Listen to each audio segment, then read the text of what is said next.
Uh, Good morning, Larimer County, and welcome to our Tuesday, February 20th, 2024 Administrative Matters meeting. We'll begin at 9 a.m. with the Pledge of Allegiance. Please join us. I pledge allegiance to the flag of the United States of America and to the republic for which it stands, one nation, under God, indivisible, with liberty and justice for all.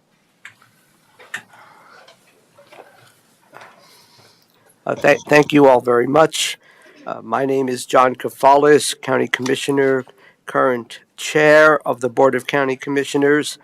I am joined by my Commissioner colleagues, Kristen Stevens from District 2 and Jody Shattuck McNally from District 3. We're also joined by our esteemed County Manager, Lorinda Volker, Heather from the Clerk and Recorder's Office, thank you, and of course Sarah Martin from our Commissioner's Office. With that, we will begin with public comment, and I think folks know how that works. Opportunity to offer opinions and on matters of county concern. I have two people signed up in person. The first person is Mr. Greg Leverett. Greg, good morning. If you would be kind enough, sir, to introduce yourself, and it's nice to see you. It's been a while. Okay, my name is Greg Leverett. I've been here quite a few times. One of the times I was here, somebody asked after I left what I want. And who could you identify? Did you? I couldn't hear you. Did you identify yourself? I did, Greg Leverett. Thank Anyway, you. somebody asked me to what I want from you guys, and what I want from you guys is some integrity. And the thing of it is you will not acknowledge past failures of the Department of Human Services. That means you will not acknowledge the future future failures of the Department of Human Services. And the biggest one was that Heidi Furlan case. And I told you that that was wrong. And you became good friends with Patricia Olson in that email to her. And Steve Johnson took that letter from DA Larry. You know the story. Have you ever looked into that? Have you ever seen how much of an incompetence Steve Johnson was? Have you ever? And I take your silence as if you never have. So it means that you will never investigate future failures of the Department of Human Services. You will endanger the lives of children to promote incompetence. And that's what I want. I want you guys to acknowledge that and do some homework in this, because it's not hard. John, you had Patricia Olson, everybody. You had the means to find out the truth. And then you sit there and said, Steve Johnson could gain gain certification in the Board of Theology. He couldn't even understand that, read that they gave the wrong treatment to heat stroke to a girl. That went through the Department of Human Services, the courts, everything. It was a complete failure. Your commitment to excellence should be commitment to corruption and incompetence. That whole thing, and future, not acknowledging the future of that, is another failure on your part. And your failure to do that means you do not even deserve to get paid for what you're doing, because you're failing at it. You're complete failures of running Larimer County Department of Human Services, and it's displayed every day.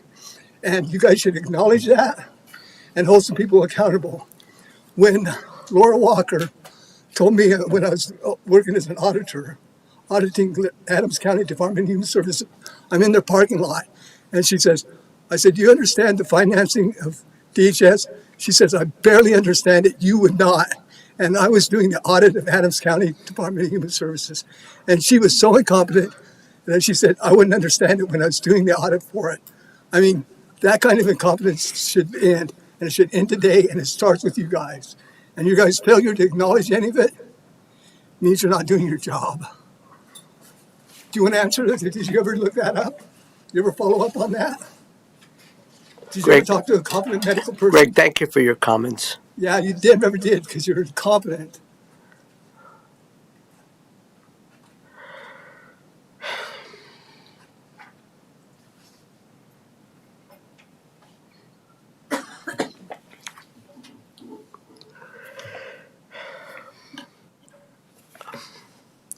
The next person who is signed up in person is Carrie Adams. Welcome. If you would please introduce yourself and all that. and you have about 3 minutes. Gary Adams. Good morning. Good morning. It has been brought to my attention that you as county commissioners are not listening to the 4-H community and the voters of Larimer County who have sent you emails of support for the 4-H bake sale at the carnival. I also understand that there is a hymn that always says no for the bake sale, not we. I understand that 4-H has been cleared and has paperwork from the Larimer County Health Department that they are good with the 4-H having the bake sale. So I ask, why? What is your holdup in just saying yes? And why is it okay to have a bake sale at the county fair this past year that was that approved by the health department? I have never heard of anyone getting sick from a bake sale. When was the last time you heard about a food recall and everyone getting sick? Do you realize this is one of the biggest fundraisers for the 4-H community? These kids work very hard and look forward to this bake sale and carnival. You do realize baking is one of the 4-H projects that they can take, but we only sell packaged good at the carnival. Do you know that all the proceeds from this carnival goes back to the kids? For field trips and scholarships? One of the field trips is to the Capitol in Denver, where they learn about bills and how to pass them, and that they actually have passed bills? Wow, what an experience for a child. Do you realize that these 4-H kids are the future of Larimer County? Some of them may even want to do your job. They might look up to you. And how is that going to look on you when you deny them their bake sale? Do you want them to listen to only one person? And please come join us March 2nd for the carnival at the First National Bank building from 10 to 4. Thank you. Thank you, Carrie. Thank you very much. I'll try not to forget this time, but after we close, we determined that there's no one else signed up virtually. We'll offer comments if we choose to do so. Sarah, has anyone signed up to offer public comment via the phone? No, Commissioner. Thank you. So, is there anyone else who is here present who may not have signed up on this clipboard sheet who wishes to offer public comment? All right. Thank you for your participation.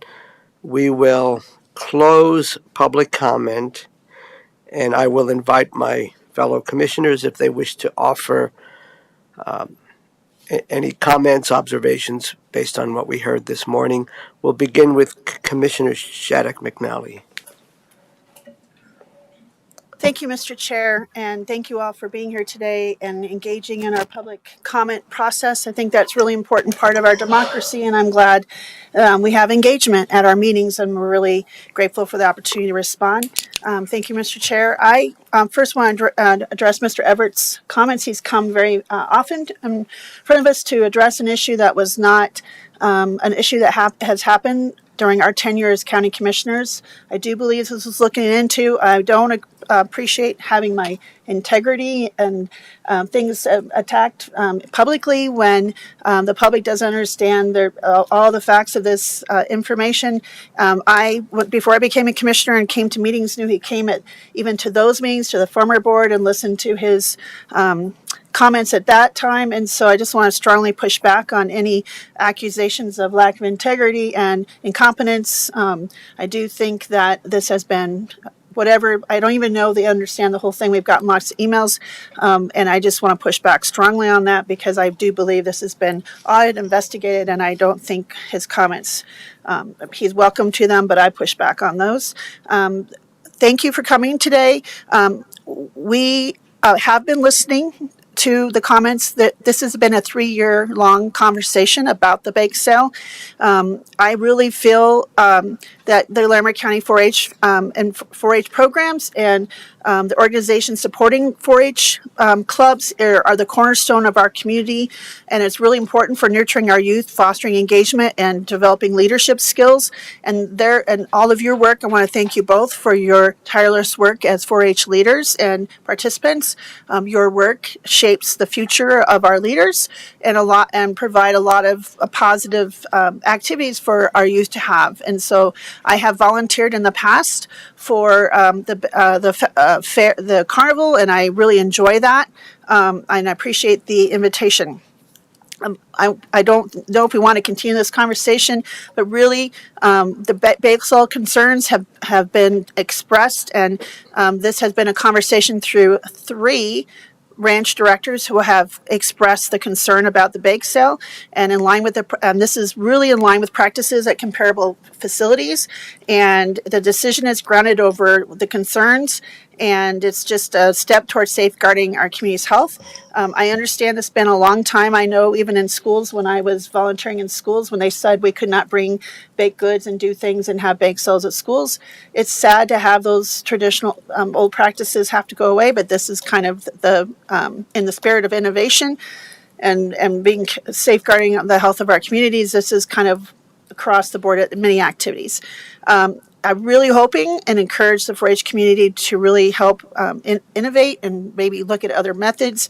And I'll just leave it at that. We have had this conversation. This is not new.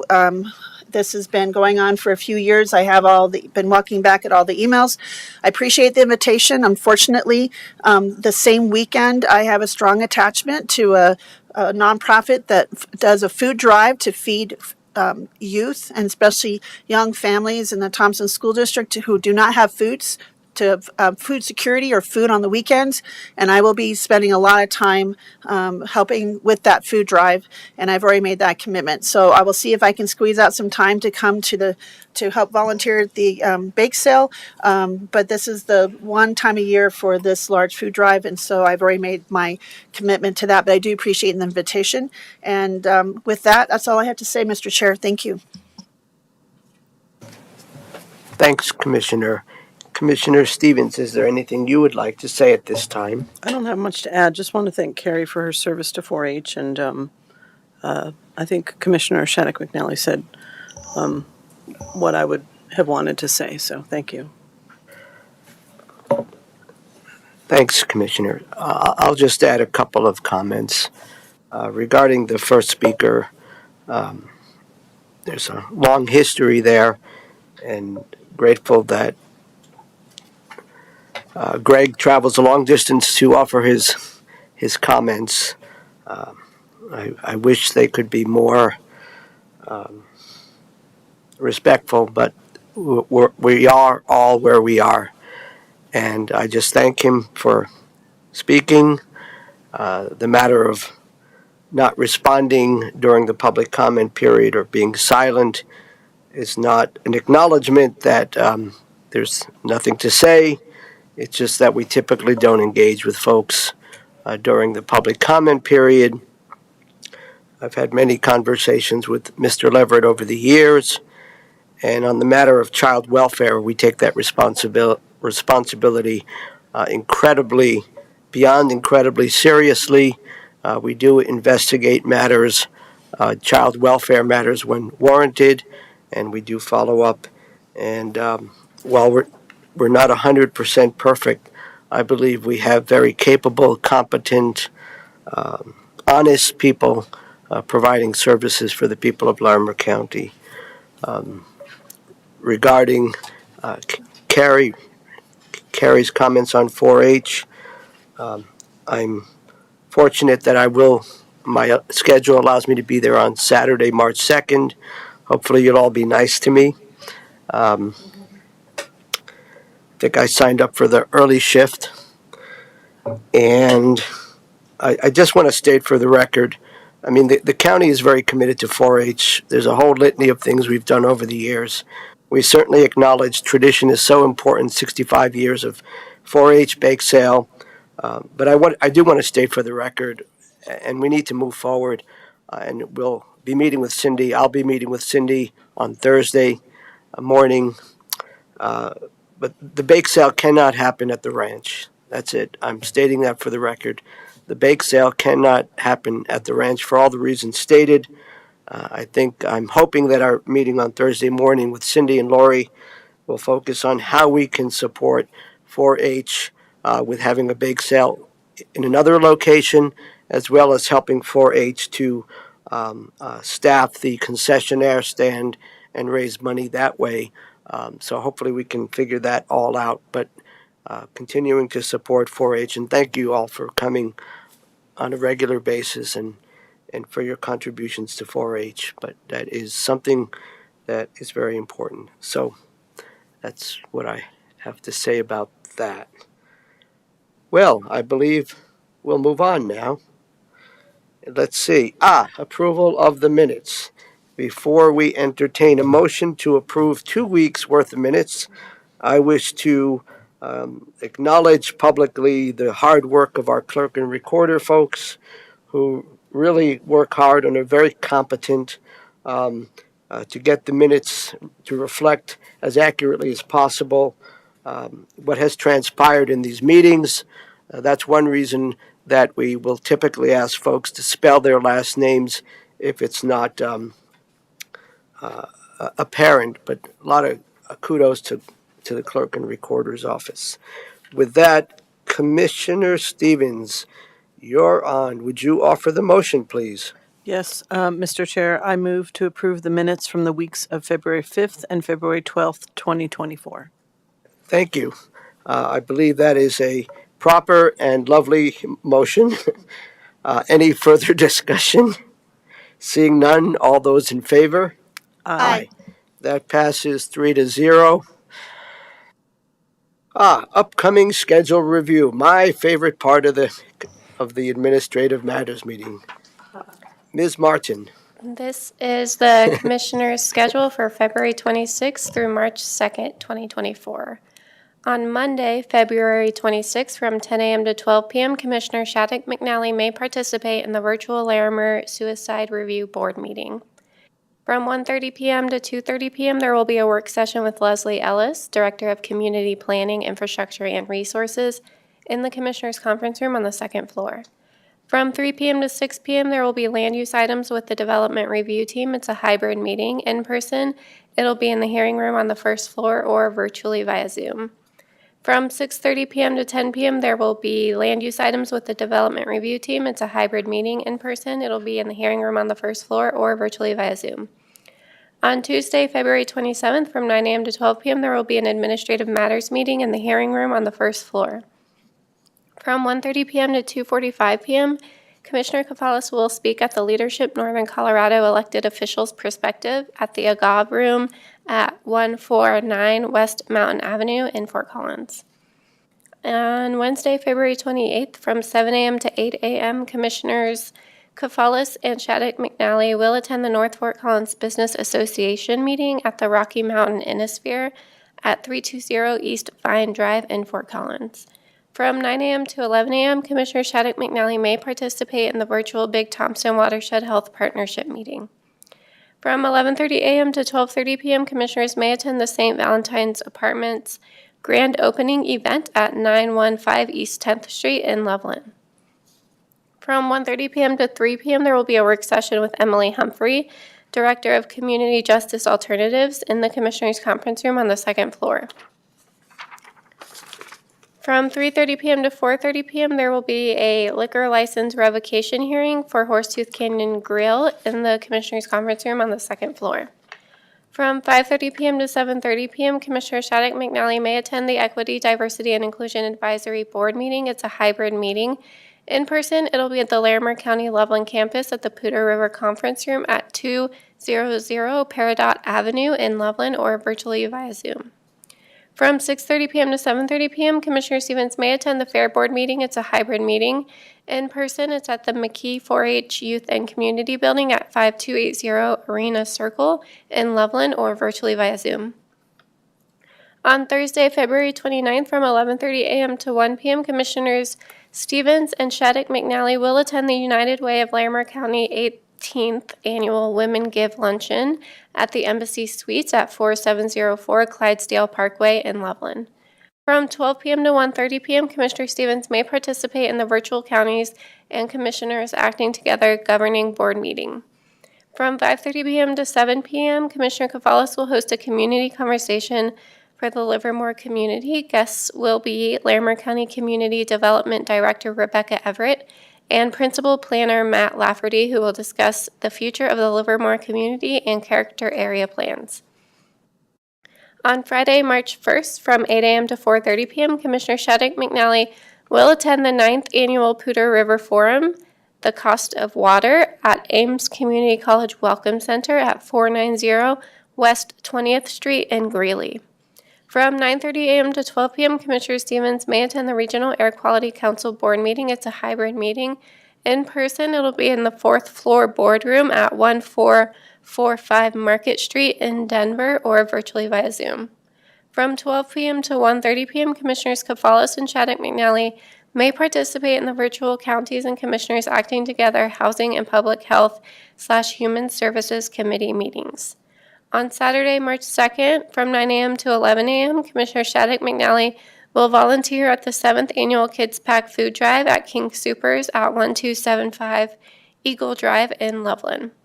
From 9:45 a.m. to 11:15 a.m., Commissioner Kafalis will volunteer at the Larimer County 4-H Foundation Carnival at the Ranch at 5280 Arena Circle in Loveland. And from 1 p.m. to 2 p.m., there will be Common Grounds with Commissioner Shattuck McNally. Guest, topic, and location will be announced prior to the meeting. Thank you, Sarah. Well done. Colleagues, do you have any comments or clarifications? Commissioner Stevens? Yes, so on Tuesday, February 27th, I will be attending the hydrogen event at CSU Powerhouse campus. That just got added quite recently. And then on Thursday, February 29th, before the Women Give luncheon, I'll be on a panel regarding childcare with some local leaders. That's at the same event, but earlier in the day, so it's 9:30 to 11. Thank you. Commissioner? Thank you, Mr. Chair. Also, I wanted to add that same hydrogen event on the February 27th. I just also have just been able to add that. And then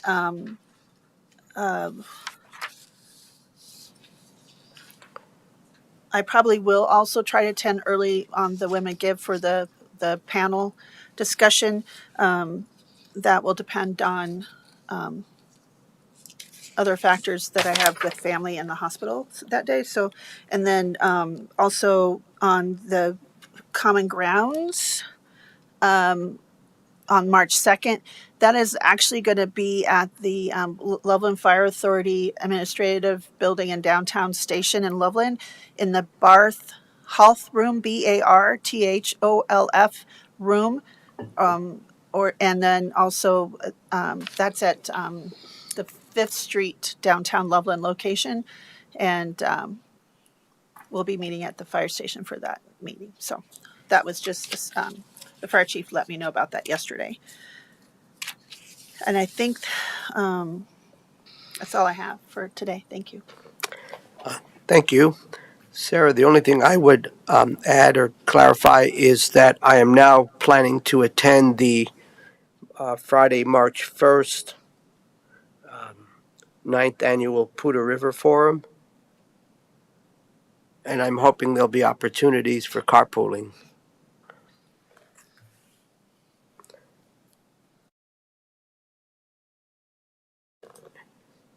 Thank you.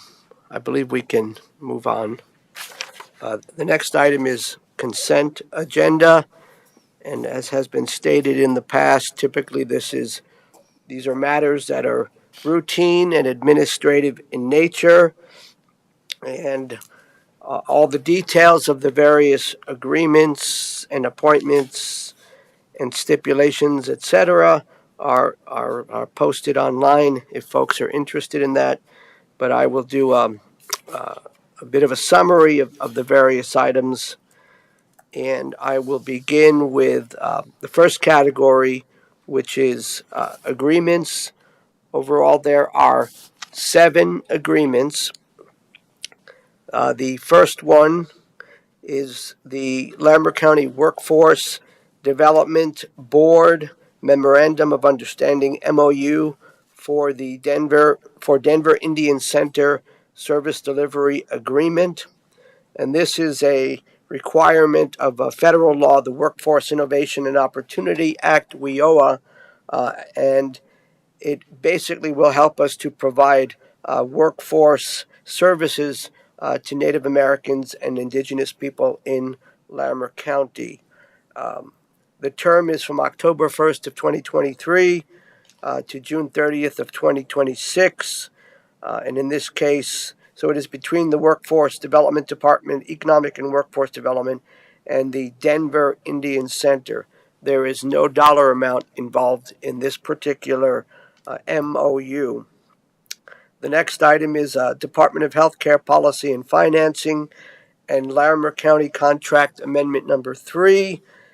This is basically the purpose of this amendment is to revise the performance-based benchmarks and deliverables for County Department of Human Services to achieve performance standards. So some are being added, some are being removed regarding medical assistance eligibility, the Medicaid or our Health First program, and things of that nature. The term is July 1, 2020 through June 30th, 2024. Again, Healthcare Policy and Finance oversees the Medicaid program. Here, the dollar amount is approximately $1.5 million. The third agreement is a drainage agreement between Larimer County and Poudre Fire Authority, between the Board of County Commissioners and the Poudre Fire Authority, beginning today until complete. The Poudre Fire Authority is building a new fire station up in the LaPorte community.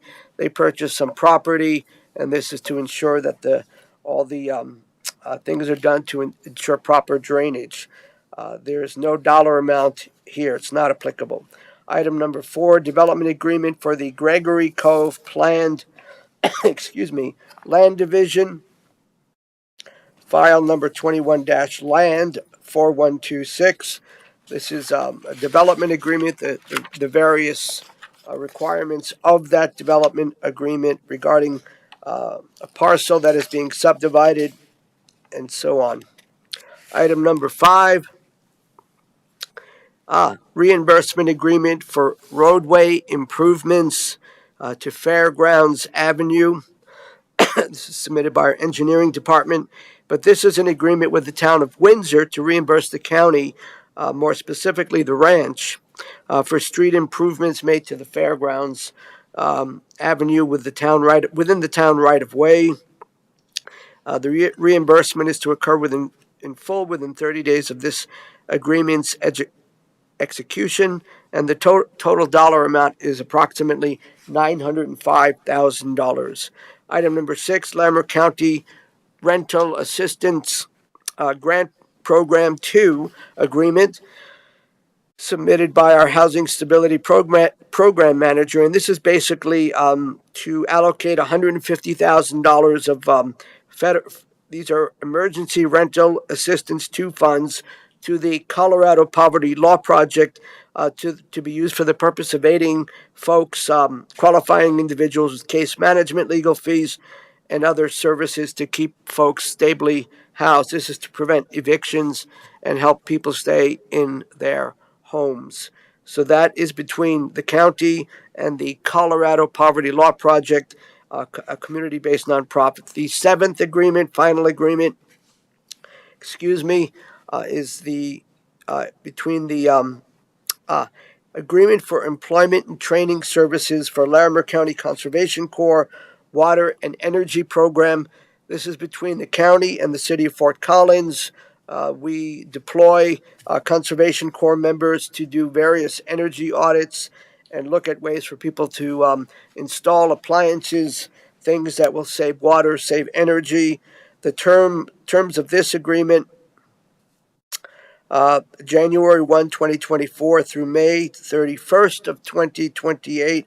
There is the opportunity for 1-year term renewals. The dollar amount here is approximately $233,000, and the city pays for the services, and we provide those services. Moving on to appointments, I believe we have 2 appointments. The first is a recommended midterm appointment to the Workforce Development Board. Actually, they're both to the Workforce Development Board. Sean Peters, appoint this person to complete an unexpired term to the Workforce Development Board beginning today, ending June 30th, 2025. The second is a person, Debbie Triplett. Appoint Debbie to a full-term appointment to the board beginning today, ending June 30th, 2026. Next area is deeds of dedication, public highway, dedication of properties, public highway pursuant to state law, dedicated in perpetuity. And again, this one is also between the county and the Poudre Fire Authority. Earlier we mentioned the drainage agreement. This one has to do with right-of-way issues up there on County Road 54G.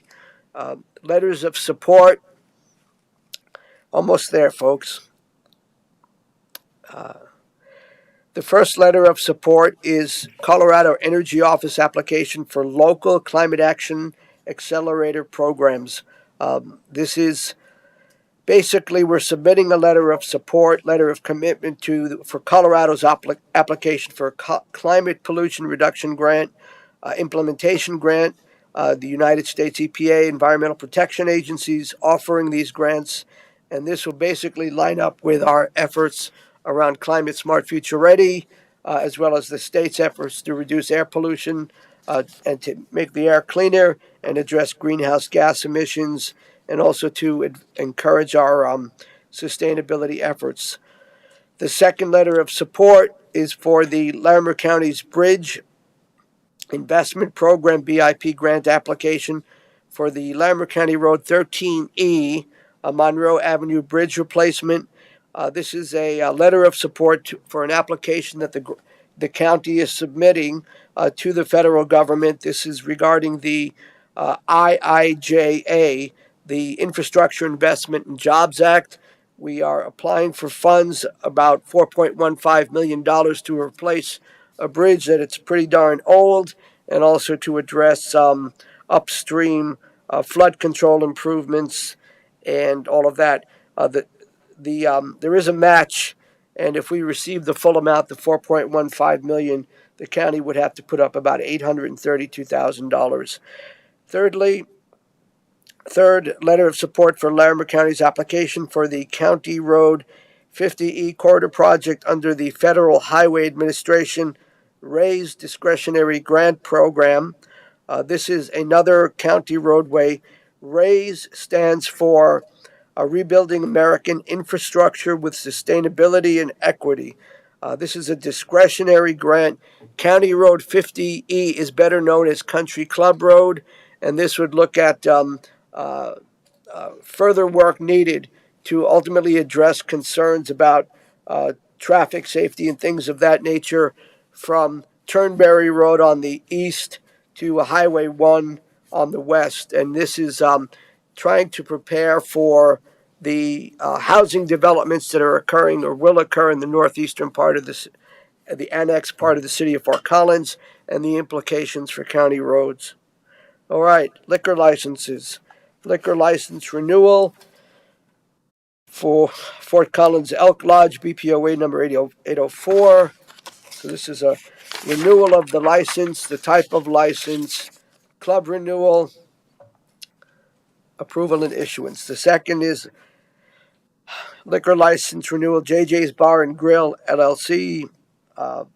You all know where that is, I suppose. This is a tavern, county tavern license, approval and issuance. We move on to miscellaneous. There is a Colorado Parks and Wildlife Impact Assistance Grant application.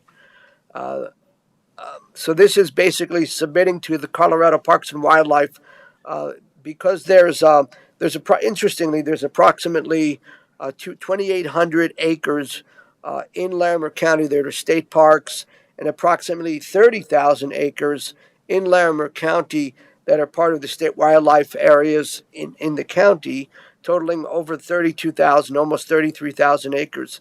So this grant application would help the county to receive approximately $70,000 because those properties are not taxed, and so we're losing property tax revenue. The next item is treasurer's 6-month report. There's a requirement to publish the report in a paper that people can access, and it provides all the details. It's an effort to be transparent and shows beginning balances, ending balances for a 6-month period regarding money collected by the county treasurer and how that money has been expended. And this is from July 1, 2023 to the end of last year. It'll be published in a legal newspaper within Larimer County within 60 days of December 31st. So that will be coming up. Next item is, I think it's, just catch my breath here. There are 9 stipulations, tax year 2023. I won't go through it. Just suffice to say that stipulations are agreements adjusting the property value between the petitioner, the Board of Equalization, and the assessor's office, and so on. So there are 9 of those. I think I said. Did I say 9? Yes. Then we move on to, yes, item number 12, 2024 legislative priority adoption.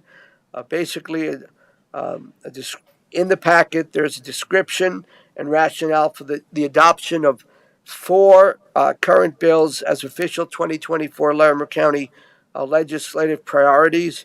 These bills include Senate Bill 24-020, 022. This is in regards to regulating, giving the county more authority and clarifying the regulation of flavored tobacco products. The next bill is House Bill 24-1098, cause required for residential evictions. House Bill 24-1175, local government rights to property for affordable housing. And then finally, Senate Bill 24-040 or 40, state funding for senior services. So we go through a process, but if we are to take an official county position, we do that in a public setting. Once again, speaking to the importance of transparency and accountability.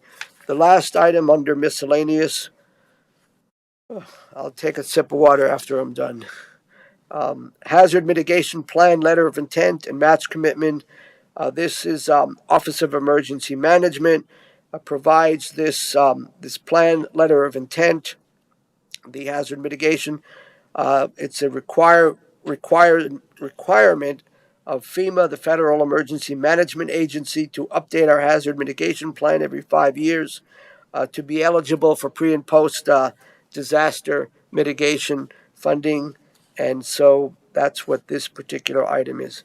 Under policies, we have one policy, updating our purchasing policy. This purchasing policy enables the Human Services Department to use a custom process for advertising requests for quotations involving federal funds. Finally, resolutions. Findings and resolution approving the PJ Biggest sign appeal.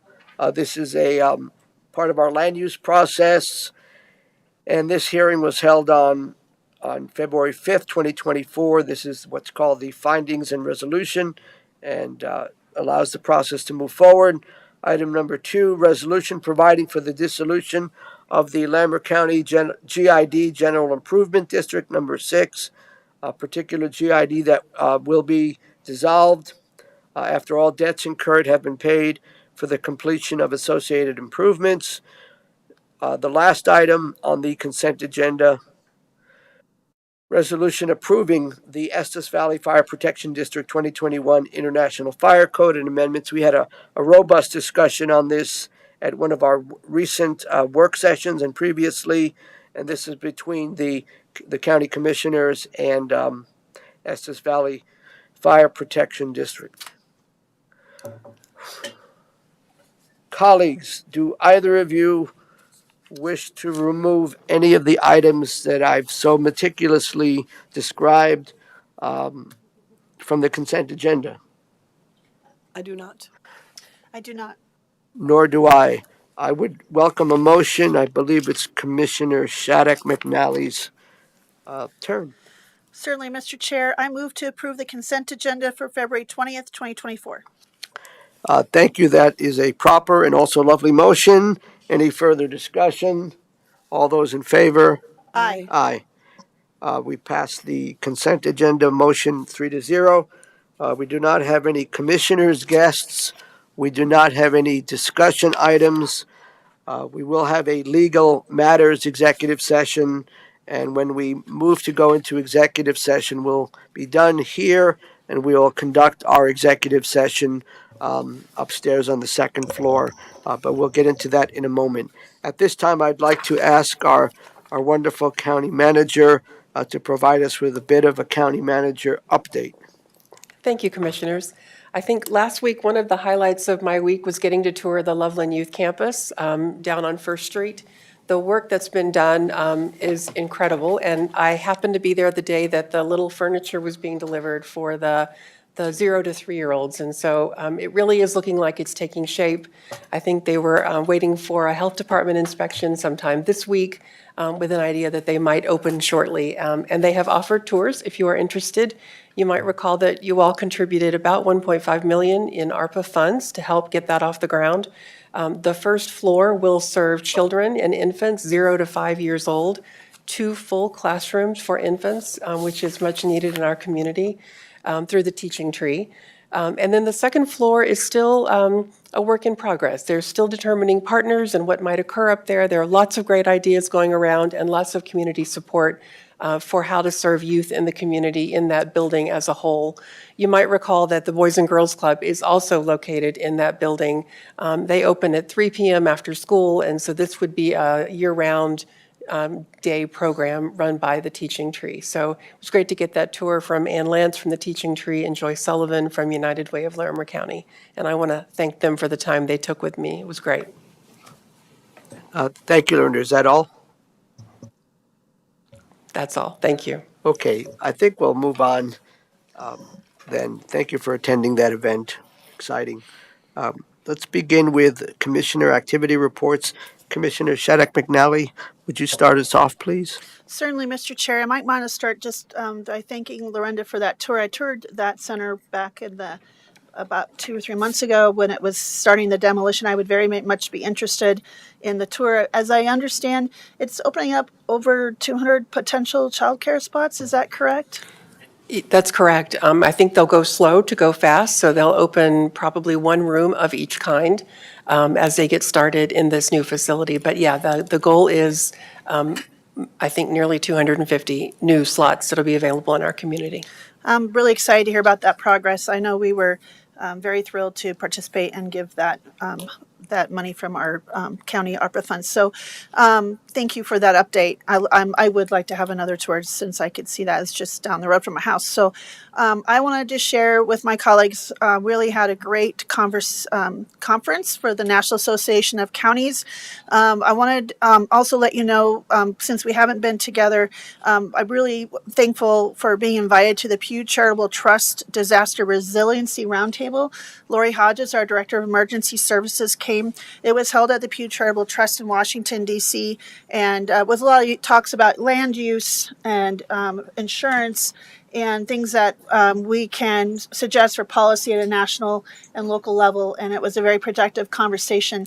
Eric Lovgren from Eagle County was also there representing, and we had representatives and commissioners or county supervisors from New Orleans and other counties have been great. In Harris County, Texas, my colleague Bridget Shea, commissioner in Austin, Texas, certainly in Harris County, has a lot of them have a lot of experience with unfortunately, with disasters. And so it's great to see still some of the things we're doing here in Colorado is kind of an exemplar, and it was a really productive conversation. I also had a chance to meet with the director of our Colorado State Forest Service, Director McCombs, and had a meeting with him about our some of the things that are happening at the nursery, and also wildfire and some of the potential partnerships that are developing with the federal government and our state forest service. So I'm very excited about that. We had, believe Commissioner Stevens will probably mention this, we both had our steering committees, and then those were very productive. We had a lot of strong conversations about waters of the U.S. again, and some other strong speakers. But I was really excited to talk with the Secretary of Agriculture at my Rural Action Caucus.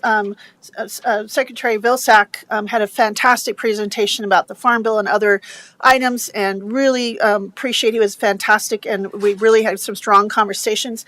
I want to bring to attention, there's a bill that I brought up with the director of the State Veterans Services. There's a bill or some grant money that's not been quite utilized like we would like it to be, and it's a grant that our veteran service offices can go through and get. It's about, I think, it depending on if we qualify or not, but maybe somewhere else in our region qualifies. But I brought this up to see if it's something we should pursue. But it's helped to get kind of microtransit to get veterans from their homes to medical appointments and things. And so I'm going to pass this on. I did pass it on to the state director last week when we were at the Veterans Services building. Or administration. So I wanted to kind of bring that up. So that was very great information from the Rural Action Caucus. And it was really great to hear from the President of the United States, some of our Congresswoman from Colorado, and some others while we were there.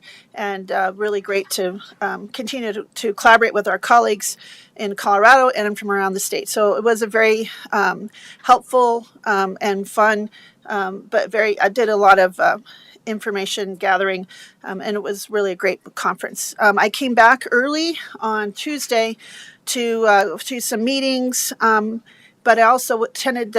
I couldn't get to all the meetings I wanted to because of flight things, but I did attend the Loveland Urban Renewal Authority Board, just to let my colleagues know. Much to my surprise, was nominated and voted in as the new chair of the lower board and Mayor Jackie Marsh is now the vice chair. We had some updates to the bylaws, and there was one item for extension for a curtain project that now the LURA is overseeing. That's different from the previous one that was we were so involved with last year. So I wanted to share that. That was the meeting actually got done early. I was very proud of getting that meeting done early and getting us out on time. So that was great. Let's see. Just a lot happening. Just wanted to share that the broadband, publicly financed broadband on mobile home parks and multifamily units is still progressing, and that should soon be able to have a final draft for my colleagues to look at. And then I did a lot of interviews, of course, for our boards and commissions, but I attended at the Veterans Administration Department in Loveland, along with Commissioner Stevens, was a roundtable regarding social isolation for veterans and mental health issues, but mostly focusing on social isolation. We were invited to come and present about some of the things that we're doing. This was at the Veterans Administration building in Loveland on Bird Avenue, and there was quite a few folks in the room from nonprofits who are helping veterans, especially veterans peer-to-peer connections, and sharing some of the new things that the Veterans Administration is doing, along with some of their programs, along with Cheyenne. There is a directive kind of from the I'm drawing a blank. This national health director, I don't know why I'm drawing a blank there, about dealing with social isolation and loneliness is maybe one of the hard, very much a health emergency and mental health emergency for our entire country, but especially for some of our veterans and older adults that are isolated. And it's something I was asked to share about some of my work with my daughter as we tried to address this with some intergenerational conversations starting in 2017. And so this is, it was great to share. And I appreciate Senator Hickenlooper also came to listen in, and I appreciate his engagement and that he really cares about our veterans and some of the work that he's doing. We all attended the Colorado Wyoming Climate Resilient Engine discussion at Innospheres. Congratulations to Mr. Freeman and all those involved, the 45 organizations that put in the application, and very excited that Colorado Wyoming Climate Engine has now been awarded one of the 10 National Science Foundation awards for the whole country. I'm anxious to see how this all connects. I know this connects and really directly aligns with some of our climate smart future sustainability plan that we're doing here with the county with our partners, and I'm very excited to be there. And I appreciate Senator Hickenlooper was the guest speaker. He was really key in the act that was passed through the Senate and through Congress to engage this and to get this work going forward. And I appreciate his leadership. And then I had our Larimer Stewardship Advisory Board meeting, just to let you all know there's some talks about some changes in fees and things that will be coming to us as a board. I won't go into details with that, but I wanted to give my colleagues a heads up. And then it was very moving to attend the Love and Action fundraiser for Isaac, nonprofit in our organization Thursday night. Appreciate the invitation, and I appreciate all the nonprofits and leaders that were there, and the kindness and enthusiasm and support given to that organization and for that work. We had our legislative briefing with CCI on Friday. There was a lot of bills we ran through. It was a very robust discussion, and just really important for us to keep track. There's a lot happening as we're 8.5 weeks into session, and a lot of things are moving really, really fast. I had a meeting with some of the mayors over the weekend, one-on-one coffee meetings and discussions, and to continue to have those conversations and developing those relationships with Loveland and Estes Park, and really appreciated their insights. We had attended the 108th Patriotic Tea and Student Recognition for the Daughters of the American Revolution Namaqua chapter. Was attended by lots of folks from EMS and Fire Authority and the mayor and other Loveland City Council members. And it was 7 of the 8 high schools, and I knew some of the high schoolers, or at least their families, that were recognized. So it was really great to see them moving on, and I appreciate so much being invited. It's a very nice tea, and they do a great job, and I just appreciate the invitation. It's always nice to have a nice fancy tea set and sit down, and the students are very inspiring. That's all I have to share. Thank you, Mr. Chair. Thank you. Commissioner Stevens. Yeah, thank you. Mr. Chair, I'll be brief. I also attended the National Association of Counties Conference. I got to speak to the Transportation Committee and share some of the work that we're doing on Highway 34 and I-25, some of the innovative work that we've done to make sure that these both of those highways have transit and multimodal functionality. So it was well received, and so I think that people are excited to find out how you put together money to be able to have projects like this be successful. So one of the sessions that I went to talked about how we can better get grants from the Department of Transportation. So counties own across the country, counties own 44% of roads and 38% of bridges, and yet we are only getting 8%. As of now, only received 8% of the grants available from the Department of Transportation. So how do we more effectively get those dollars, since we are responsible for so many roadways across the country? And so we're talking about tactics and how to approach our legislators about making sure that we're also getting that. So as we look today, when we have a raise grant in, how do we effectively advocate for those dollars? And so we'll be looking at that. I won't repeat a lot of what Commissioner Shattuck McNally said. We did attend the VA roundtable with Senator Hickenlooper at the VA clinic in Loveland. It was very successful. It's great to hear what's happening, what services are being provided around the county and the region for veterans. And just Lee Cooper and Tricia Reynolds were there from our Veterans Service Office. I just want to acknowledge them. They do a lot of great work.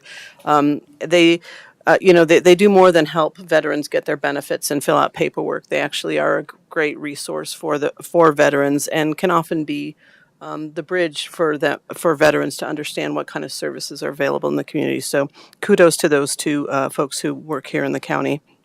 And then, I'll just mention one more thing, that on Sunday, I attended the Book Fest and was the MC for the last adult book fest event. And the event was Summer Browning, a one-woman show, and she read her poetry, and it was really exciting to participate with the public libraries, Poudre Libraries, at Book Fest. And I hope all of you got to attend Book Fest events, because they were they were great events, and it was a great way to highlight some of the literary things that are going on in our community. And so we just thank Poudre Libraries for a successful event. And so that's all for me. Thank you. Thank you. So I'll just offer a couple of events that perhaps weren't mentioned. Last Monday, I attended the Consumer Advisory Committee of the Behavioral Health Policy Advisory Council. The main takeaway there was that they gave an update on the Behavioral Health Master Plan 2.0. Good questions were asked, good discussion. Then on Tuesday, the 13th of February, I attended as the Commissioner Liaison to the Environmental and Science Advisory Board meeting in the evening. And one of the big takeaways there was we had folks from our Environmental Health Division within Department of Health and Environment, Chris Manley and his team, and they gave a really excellent update on our work around improving air quality and monitoring and all of that. On Wednesday, I attended the Workforce Development Board meeting at the Loveland campus. It was a joint meeting between Larimer County Economic and Workforce Development and Weld County Employment Services, focusing a lot on talent pipelines and work-based learning and things of that nature. It was a great meeting, as they always are. We were all in different tables, and we had an opportunity to ask questions of each other, and there were note takers and all the rest. So I think that information will come back to us, and that will help inform how we can continue to improve with helping people find meaningful work, meeting the needs of businesses and industry sectors, and all of that. We did have a really excellent joint work session, Board of County Commissioners and Planning Commission on Wednesday night. The main focus was on getting a refresher course on 1041, the regulations, processes, and all of that. And so that was very, very useful. Thanks to our community development folks for putting that together. The event at Innosphere was already mentioned. It was very, very informative. The Love in Action fundraiser was also great. I don't know if you spoke to this much, but Father Greg Boyle, who has helped start something called Homeboy Industries, he was the keynote speaker, and he had some of his colleagues there. They come from the LA area, and it was pretty darn moving. If you've never heard of Father Greg, he has a couple of books out, and they've been very successful for the last 30, perhaps 35 years in helping people transition away from gang activity, and those kinds of things, difficult childhoods, and all of the rest. So that was just an incredibly powerful event. And I think that's a good way to end my commissioner activity report. With that, we'll move into legal matters. As I mentioned earlier, we'll be going into executive session in a moment. We'll be going upstairs to the second floor in one of our smaller conference rooms, the Sprague Lake Room. We won't be making any decisions. So after we go into executive session, the recording will go off and we'll have a discussion. So at this time, I forget the order, so if I messed up, please forgive me. But I'll ask Commissioner Stevens, would you please offer the motion? Yes, Mr. Chair, I move that this board go into executive session pursuant to Colorado Revised Statutes 24-64024B, conferences with an attorney for the purpose of receiving legal advice regarding the Colorado Court Appeals judgment dated September 1st, 2022, in City of Thornton versus Larimer County, case number 21CA467, and to discuss legal questions about the scope of 1041 permitting authority. Thank you, Commissioner. That is indeed a proper motion. Any further discussion? Seeing none, all those in favor? Aye. Aye. That passes 3-0. So now we go into executive session. We'll be walking upstairs, and thank you all for being here. And thank you to the League of Women Voters that comes and keeps an eye on us, and other folks. It's really important that people engage. Have a good day, everyone.